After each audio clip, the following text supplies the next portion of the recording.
सभी दर्शकों का स्वागत है और बात करेंगे हम वॉशिंगटन डीसी में जारी नेटो समिट की। 75 साल हो चुके हैं नॉर्थ अटलांटिक ट्रीटी ऑर्गेनाइजेशन को, और इस पर बातचीत करने के लिए मेरे साथ एम्बेसडर राकेश सूद हैं। आप रिटायर्ड कूटनीतिज्ञ रह चुके हैं, स्ट्रेटेजिक अफेयर्स पर भारत के लीडिंग वॉइसेस हैं, पूर्व प्रधानमंत्री के स्पेशल ऑनबॉय भी रह चुके हैं परमाणु मसलों पर। सर, बहुत शुक्रिया आपका हमारे साथ जुड़ने के लिए। सबसे पहले तो अगर मैं शुरुआत कर सकूं कि आज नेटो को 75 सालों बाद किस तरीके से देखा जाए, इसके एक्सपेंशन को, क्या एक सबसे ज़्यादा मजबूत स्थिति में है, एक ज़्यादा अग्रेसिव मुद्रा में है, कैसे डिफाइन करेंगे आप आज नेटो की मौजूदगी को? देखिए, नेटो को अगर हम देखें तो उसके 3 पीरियड्स रहे हैं। सबसे पहला 1949 में जब नेटो बनी थी, तब से लेकर 1991 तक एक एंटी सोवियत, उस वक़्त कहा जाता था जब नेटो बनी थी, तो उस वक़्त ये नेटो का क्या मकसद है, तो वो कहा जाता था रूस को बाहर रखना, अमेरिका को अंदर रखना और जर्मनी को दबा के रखना। तो क्योंकि वर्ल्ड वॉर 2 के बाद 1949 में तो ये 3 मकसद थे। अब वो जब सोवियत यूनियन ख़त्म हो गया 1991 में, तो फिर ये तलाश हुई कि अब नेटो क्या करेगा। तो उन्होंने एक नई टर्म इजाद की जिसको कहा आउट ऑफ एरिया ऑपरेशंस। तो पहला आउट ऑफ एरिया ऑपरेशंस जो था वो बॉल्कन्स में था, यूगोस्लाविया का, जब यूगोस्लाविया के टुकड़े हुए और वहाँ पर सिविल वॉर वगैरह हुई, और उसमें फिर अमेरिका को भी आना पड़ा, यूरोपियंस खुद उसको संभाल नहीं पाए। फिर अफ़गानिस्तान हो गया और ये सब चीज़ें हो गई। फिर उसके बाद अफ़गानिस्तान से जब सब निकल रहे थे, इराक़ में नेटो इकट्ठे होकर नहीं जा पाई, और लिबिया में भी अलग अलग तरह से लोग गए। तो फिर ये सवाल उठने लगा कि नेटो क्या करेगा। उस वक़्त ट्रंप प्रेसिडेंट थे। ट्रंप ने वैसे ही कह दिया था कि अगर नेटो के देश जो हैं, यूरोपियन देश ख़ास तौर पे, वो अपना डिफेंस बजट नहीं बढ़ाएंगे, क्योंकि बहुतों का डिफेंस बजट जो था वो 1.5%, 1.25%, 1% बस इतना था। उन्होंने कहा अगर वो नहीं बढ़ाएंगे तो हम उनकी सिक्योरिटी की जिम्मेवारी क्यों लें। तो उससे भी कुछ खलबली मची। फ्रेंच प्रेसिडेंट मैक्रों थे, उन्होंने एक लंबी चौड़ी इंटरव्यू दी जिसमें उन्होंने कहा नेटो इज़ ब्रेन डेड। उसके बाद जब अफ़गानिस्तान से निकले और जिस हालात में निकले 2021 में, तो उससे काफ़ी एक तरह से एम्बैरेसमेंट भी हुई अमेरिका को। पर फिर यूक्रेन से एक नेटो का तीसरा जन्म, रिवाइवल हो गया। तीसरा जन्म हुआ और उसमें एक रिवाइवल हुआ, और नेटो ने इकट्ठे होकर, क्योंकि यूरोप में हो रहा था और नेटो के सारे मेंबर जो हैं वो यूरोप के हैं या कनाडा और अमेरिका हैं, तो इसलिए वहाँ पर फिर वो नेटो का ये तीसरा जन्म है। अब ये तीसरा जन्म हुए एक तरह से आप कह लीजिए 2 ही साल हुए हैं, तो अभी थोड़ा सा बचपन है। तो वो आगे कहाँ जाएगा ये अभी देखना पड़ेगा। लेकिन बच्चों को जो है न्यूट्रिशन पूरी तरीके से इस वक्त दी जा रही है उसके ग्रोथ के लिए, मतलब पहले से ज़्यादा बेहतर न्यूट्रिशन इस वक्त दी जा रही है। देखिए, इसमें कोई शक नहीं है। नेटो ने, हालांकि उसका सबसे ज़्यादा हिस्सा जो है वो अमेरिका का है, पर अमेरिका ने अगर करीब $60 बिलियन का मिलिट्री असिस्टेंस दिया है, तो बाकी नेटो के देशों ने भी $50 बिलियन के आसपास तो इकट्ठा जोड़ जाड़ के उसका वो किया है। उसके अंदर क्योंकि यूरोपियन देश जो हैं, ख़ास तौर पे पोलैंड हुआ, जर्मनी हुआ, बाल्टिक्स, एस्टोनिया, लिथुआनिया, लातविया, इन देशों में, इंग्लैंड, ब्रिटेन, ये देशों ने सबसे ज़्यादा मदद की है। फ्रांस ने भी की है, उन्होंने भी मिसाइल दिए हैं, लॉन्ग रेंज मिसाइल्स। तो इसलिए काफ़ी हद तक अगर उन्होंने अपने रिजर्व्स में से दिए, अब वो अपनी फैक्ट्रियाँ नई वो प्रोडक्शन लाइन लगा रहे हैं एमुनिशन के लिए। तो इसलिए अब नेटो के अंदर वो एक नई किस्म की स्फूर्ति है वो कि अब करना क्या है।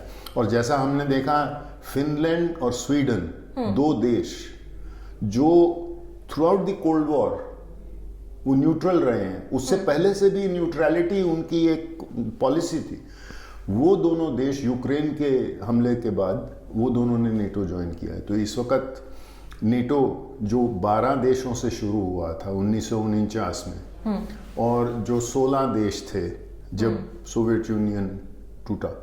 आज नेटो के 32 देश हैं। तो एक तरह से, और उससे बड़ा तो बनता ही है, पर उससे कॉम्प्लिकेशन भी होती है क्योंकि फैसले लेने में अक्सर दिक्कत भी आ जाती है। तो 32 एलाइज भी हैं और निश्चित रूप से सारे जो अलायंस लीडर्स हैं, पार्टनर्स हैं, उनको वॉशिंगटन डीसी में 9 से 11 जुलाई के इस समिट मीटिंग में न्योता दिया गया है। वो अटेंड कर रहे हैं राष्ट्रपति जो बाइडेन की अध्यक्षता में। लेकिन सर, नेटो में जिस तरीके से आपने कहा कि नेटो आज एक थर्ड फेज में इसकी रिसर्जेंस है, एक अजीब सी स्थिति भी है क्योंकि रूस ने एक तरीके से इन्वेड किया फरवरी 2022 में ये कहते हुए कि ये नेटो के लिए मैसेजिंग है और नेटो का जो एक्सपेंशन है वो हमारे लिए खतरा है, हमारे बॉर्डर्स को खतरा है। तो NATO is being the provocative factor, लेकिन इसका नतीजा तो शायद उलट ही हो गया। तो वो डेटरेंस नहीं हो पाया, बल्कि एक रीजन हो गया फॉर नेटो टू रिवाइव। देखिए, वो डेटरेंस कुछ हद तक काम किया, कुछ हद तक नहीं किया। मसलन रूस ने कहा कि अगर आप ये मदद करेंगे तो फिर हम उसका बहुत नेगेटिव रिएक्शन होगा। तो पहले आपको याद होगा शायद कि 2022 में अप्रैल के महीने में ये क्या कहते हैं, एयर स्पेस मॉनिटर करने की, एयर स्पेस के अंदर उसको कंट्रोल करने की बात हो रही थी नेटो में। तो बाइडेन ने तुरंत उसको टाल दिया क्योंकि एयर स्पेस मॉनिटर करने का मतलब है कि नेटो के फाइटर एयरक्राफ्ट एक combat air petrol Ukrainian air space के ऊपर मेंटेन करेंगे। तो उसमें फिर रशियन एयर डिफेंस जो है वो आ जाएगा बीच में। तो उसको ख़त्म कर दिया गया। फिर उसके बाद जब भी कोई लॉन्ग रेंज हथियार दिए गए हैं यूक्रेन को, तो वो पहले उसके ऊपर काफ़ी बहस होती है, काफ़ी देर लगती है, तब जाके वो निर्णय लिया जाता है। अब F-16 को ले लीजिए। F-16 हवाई जहाज़ अभी तक पहुंचे नहीं है वहाँ पर। अभी शायद और 2-4 महीने लगेंगे। और तो इसलिए वो रशियन डेटरेंस एक तरह से उसके ऊपर काम कर रहा है। नेटो ने कहा कि हम अपने सोल्जर्स नहीं डिप्लॉय करेंगे, वो रशियन डेटरेंस का असर है।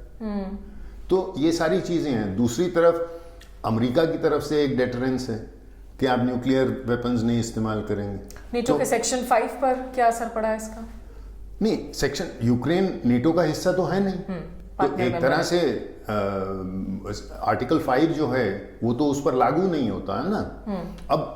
अब ये देखना होगा, ये इसको अगर हम आज के जो वॉशिंगटन के समिट की जो आप बात कर रहे हैं उसके ऊपर लेकर आए, तो वहाँ पे सबसे बड़ा फैसला जो होगा वो ये होगा कि यूक्रेन का नेटो के साथ फ्यूचर का क्या संबंध होगा, उसका निर्णय क्या किया जाए। क्योंकि ज़ेलेंस्की ने बहुत अरसा पहले कहा था, आपको याद होगा कि 2008 में नेटो समिट हुआ था बुकारेस्ट में, रोमानिया में। वो तो उस वक्त नेटो ने ये निर्णय लिया कि इन प्रिंसिपल यूक्रेन और जॉर्जिया नेटो के मेंबर बन सकते हैं, पर उसके आगे कुछ नहीं कहा कि कितने साल लगेंगे, 5 साल लगेंगे, 10 साल लगेंगे, 20 साल लगेंगे। तो इसलिए ज़ेलेंस्की का ये कहना है कि नेटो का वेटिंग रूम जो है ना वो बड़ी खतरनाक जगह है। हाँ, उस वेटिंग रूम में वेट करते हुए जो है इंसान खुद ही का पता नहीं किस मेडिकल वार्ड में जाने की हालत में आ जाए। जेक सलिवन अमेरिकी राष्ट्रीय सुरक्षा सलाहकार हैं और उन जो कॉरेस्पॉन्डेंट्स है जो व्हाइट हाउस को कवर करते हैं, उन लोगों ने जानकारी दी कि जेक सलिवन ने कहा है कि नेटो के इस समिट मीटिंग के बाद में कई सारे नए measures of support for Ukraine announce किए जाएंगे, जिसमें एयर डिफेंस कैपेबिलिटीज, F-16 का जिक्र किया एम्बेसडर सूद ने। न्यू नेटो सीनियर रिप्रेजेंटेटिव इन कीव जो कि अपॉइंट किए जाएंगे सेक्रेटरी जनरल की तरफ से। New NATO military command in Germany, जिसे एक 3 स्टार जनरल लीड करेंगे, और एक एलाइज की तरफ से प्लेज की कलेक्टिवली कम से कम 40 बिलियन यूरोज वर्थ ऑफ जो असिस्टेंस है, सिक्योरिटी असिस्टेंस, वो यूक्रेन को दी जाए। सर, ये आपने अपने आर्टिकल्स में भी काफ़ी दफ़ा इसका जिक्र किया है, एक इंटरेस्टिंग कॉन्स्ट्रक्ट है। क्या ये लड़ाई अब रूस बनाम यूक्रेन है या रूस बनाम नेटो है? देखिए, मैंने एक जगह ये कहा था कि अब ये एक इंटरनेशनल लॉ में एक शब्द है बेलिजरेंट, मतलब पार्टिसिपेंट इन अ कॉन्फ्लिक्ट। तो अब नेटो बेलिजरेंट है या नहीं, यानी इस लड़ाई में क्या वो हिस्सेदार है या नहीं, और अगर हिस्सेदार है तो कितना हिस्सेदार है। इस ये बेलिजरेंट से नॉर्मली होता है अगर आप उस लड़ाई में खुद ब खुद हिस्सा ले रहे हैं, पर ये थोड़ा सा प्रॉक्सी किस्म का वो है। तो इसलिए इसके अंदर अभी तक नेटो कोशिश ये कर रहा है कि मैं बेलिजरेंट ना बनूं, क्योंकि बेलिजरेंट का मतलब है कि उसको फिर अपने सोल्जर्स को या अपने एयरक्राफ्ट को वहां डालना। लेकिन स्वरूप तो बेलिजरेंट ही नजर आ रहा है ना। इंटरनेशनल लॉ के अनुसार फिलहाल अभी नहीं है, हालांकि रूस का कहना है कि बिल्कुल बेलिजरेंट है। और रूस का तो ये भी कहना है कि इनके कुछ लोग सिविलियन क्लोथ्स में ऑलरेडी एडवाइजर हैं वहां पर यूक्रेन फोर्सेस के साथ, पर वो सिविलियन क्लोथ्स में है तो उसमें डिनाइबिलिटी बनी रहती है। पर हाँ, जैसा अभी प्रेसिडेंट बाइडेन ने कहा ओपनिंग रिमार्क्स जो नेटो समिट में दिए, उन्होंने कहा कि नेटो तभी सक्सेसफुल होगा अगर हम यूक्रेन को मेंटेन कर सकें, यूक्रेन की सॉवरेनिटी, टेरिटोरियल इंटेग्रिटी वगैरह के हम सुरक्षा पूरी तरह दे सकें। तो इसका मतलब नेटो तभी सक्सेसफुल होगा अगर रूस को वहाँ से निकाला जाए। अब क्या ये मुनासिब है, क्या ये हो सकता है आज के हालात में, ये कहना कठिन है। पर एयर डिफेंस के ऊपर तो ऑलरेडी उन्होंने अनाउंस कर दिया है कि अमेरिका, जर्मनी, इटली, नेदरलैंड्स और रोमानिया, ये 5 देश मिलके इनके पास जो पेट्रियट मिसाइल बैटरीज हैं वो ये यूक्रेन को देंगे। दर्शकों को याद दिला दें कि लगातार रूस की तरफ से जो terms and conditions lay down किए जा रहे हैं कि किस तरह से निगोशिएशंस हो सकता है। स्विट्जरलैंड में बर्गनस्टॉक में जो समिट हुआ उसमें रूस शामिल नहीं था। भारत की तरफ से सेक्रेटरी वेस्ट एमईए के अम्बेसडर पवन कपूर गए थे, लेकिन किसी ज्वाइंट कम्युनिके में भारत ने हस्ताक्षर नहीं किया था, कहते हुए कि रूस कमरे में नहीं है तो हम नहीं हो सकते हैं इसका हिस्सा। और रूस लगातार कह रहा है कि भाई आप क्रिमिया को लेने की सोचे भी नहीं। बेसिकली वो कह रहे हैं कि स्टेटस को एंटे जो है युद्ध के पहले की स्थिति तो हो भी नहीं सकती है। और उसे यूक्रेन ने कहा है कि भाई फिर तो then you are wanting us to come to the table with essentially weakened Ukraine, not as equals. Sir, आपसे आखिरी सवाल जानना चाहूंगी, प्रधानमंत्री नरेंद्र मोदी का जो दौरा हुआ रूस में जी, इसकी टाइमिंग को लेकर बहुत सवाल खड़े किए जा रहे हैं कि इस वक्त क्यों चुना उन्होंने as a first bilateral visit, तीसरी दफा प्रधानमंत्री बनकर आने के बाद में। और जिस दौरान वो गए उस दौरान खबरें आई कि एक रशियन फ्रेश अटैक में यूक्रेन में कम से कम 37 बच्चे भी मारे गए, और वो उस दौरे पर इंडियन रिप्रेजेंटेटिव, दूसरे डिप्लोमेट्स को भी लेकर जाया गया दिखाने के लिए। तो इंटरनेशनली इसका जो सेंस है, जो सिग्नलिंग है, वो कैसे देख रहे हैं आप? देखिए, पहली चीज़ तो ये है कि क्या रशियन अटैक उस समय होने वाला था, तो शायद ये तो किसी को भी मालूम नहीं था। दूसरा ये है कि क्या उसमें इतने लोग मारे जाने वाले थे, और इंक्लूडिंग बच्चे, क्योंकि एक चिल्ड्रंस हॉस्पिटल की बात हो रही है कीव में जो टारगेट हुआ, ये भी किसी को मालूम नहीं हो सकता पहले। और अगर उस वक्त पता चला तो आप आधे रास्ते से हवाई जहाज वापस तो नहीं कर सकते थे। तो खैर, अब उसको अगर हम छोड़ दें और उसको इस ऑप्टिक्स से निकाल दें, तो ये है कि प्रधानमंत्री रूस क्यों गए। पहली बात तो ये है कि देखिए, अभी एससीओ समिट में वो नहीं गए, अब ब्रिक्स का समिट है। पिछले 2 साल से हमारा जो रशिया के साथ जो सालाना समिट होता है वो नहीं हो पाया, ना प्रधानमंत्री गए ना पुतिन आए।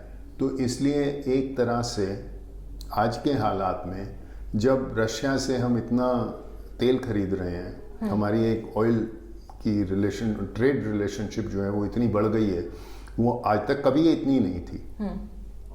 तो इसलिए एक बायलैटरल रिलेशनशिप को रखने के लिए, और दूसरा ये करने के, हमारे लिए ये बहुत ज़रूरी है कि रूस और चीन बिल्कुल एकजुट ना हो जाए। ये हमारे लिए अनिवार्य है, हमारी सुरक्षा के लिए अनिवार्य है। तो इसलिए हमको उसके लिए रूस के साथ काफ़ी हद तक बना के रखना है, ताकि हमारी इतनी लीवरेज रहे कि वो बिल्कुल चीन के पक्ष में ना हो जाए। क्योंकि चीन के साथ हमारे रिश्ते जो हैं वो इस वक्त काफ़ी टेंस हैं, और हॉस्टाइल हैं, एडवर्सेरियल हैं, टेंस हैं, जिस तरह आप कहें। सर, फाइनली राष्ट्रपति पुतिन और प्रधानमंत्री मोदी के बीच में जो तस्वीरें आई गले मिलने की, इसको लेकर यूक्रेन के राष्ट्रपति ज़ेलेंस्की ने ट्वीट किया, कहा कि ये बहुत निराशाजनक है कि दुनिया के सबसे बड़े लोकतंत्र के जो मुखिया हैं वो इस तरीके से वो पुतिन साहब को एक वॉर क्रिमिनल के तौर पर डिफाइन करते हैं, उनके साथ गले मिल रहे हैं। यूक्रेन के साथ भारत के रिश्ते क्या पूरी तरीके से इस वक्त आप कहेंगे कि काफ़ी डैमेज्ड हैं? एक थोड़ा लाइट हार्टेड चीज कहूंगा कि मोदी जी को हग करने की काफी आदत है, तो वो हम और जगह देख चुके हैं, और मैं इसको कहता हूँ डिप्लो हग्स। तो अगर वो, क्योंकि वो हर एक को करते हैं, हर लीडर के साथ, आपने मैक्रों के साथ देखा होगा, उनके साथ भी जबरदस्त हग करते हैं। शायद एक ही लीडर के साथ उन्होंने हग नहीं किया, वो जर्मनी की पुरानी चांसलर एंगेला मर्केल, उनके साथ नहीं। हाँ। अभी तो पोप को किया था उन्होंने। हाँ। जब वो G7 की मीटिंग में गए थे तो वहां वो पोप को भी उन्होंने हग कर लिया। तो अगर वो ना करते तो उसके ऊपर मीडिया में अलग अलग वो एनालिसिस होता। तो ठीक है, अब वो ज़ेलेंस्की का कहना जायज़ है अपनी जगह पे, पर मुझे लगता है कि एक नेचुरल जेस्चर है वो हमारे प्रधानमंत्री की तरफ से, तो उन्होंने जाके उनको गले मिल लिए। लेकिन यूक्रेन के साथ भारत के, अब अगर वो यूक्रेन जाएंगे या ज़ेलेंस्की आएंगे तो वो ज़ेलेंस्की को भी गले मिलेंगे। पर क्या इस वक्त इंडिया क्या क्लियरली अलाइंड लग रहा है only with Russia in the war? नहीं। यूक्रेन के साथ क्या थोड़ी कोर्स करेक्शन की कुछ जरूरत है? नहीं, मैं ये नहीं समझता हूँ। मेरे ख्याल से हम इसके अंदर, अभी आपने देखा था पीछे यूक्रेन के विदेश मंत्री आए थे कुलेबा। हाँ। यहाँ पर उस वक्त हम लोग ये तय नहीं कर पा रहे थे कि हम वो स्विट्जरलैंड जाएं या नहीं, क्योंकि ये तो जाहिर था कि पीस कॉन्फ्रेंस है ही नहीं। मतलब ये कैसी शादी है कि वो दूल्हा तो आ ही नहीं रहा, बिना दूल्हे के शादी कैसे होगी? तो पीस कॉन्फ्रेंस क्या हो रही है जब वहां पे एक रूस है ही नहीं, उसको इनवाइट ही नहीं किया गया। तो इसलिए फिर हमने ये फैसला किया कि ठीक है हम जाएंगे, पर हम वहां पे कोई कमिटमेंट, ऑब्वियसली वो एक तरफा जो डॉक्यूमेंट निकलेगा वहां से, उसके ऊपर हम क्या उसको एंडोर्स करें। तो इसीलिए हम लोगों ने उसको एंडोर्स नहीं किया। तो अगर रूस को लगा कि हम गए स्विट्जरलैंड, तो रूस ने ये भी देखा कि हमने उसे एंडोर्स नहीं किया। अगर यूक्रेन को लगा कि हमने एंडोर्स नहीं किया, तो उसको कम से कम ये तो लगा कि हम गए थे। तो ये एक बैलेंस जो है ये बनाना जरूरी है। चलिए, बहुत शुक्रिया सर आपका वक्त निकालकर हमारे साथ नेटो के संदर्भ में खास करके इनसाइट शेयर करने के लिए, एज वेल एज पर्सपेक्टिव्स प्रधानमंत्री मोदी के मॉस्को विजिट को लेकर। धन्यवाद।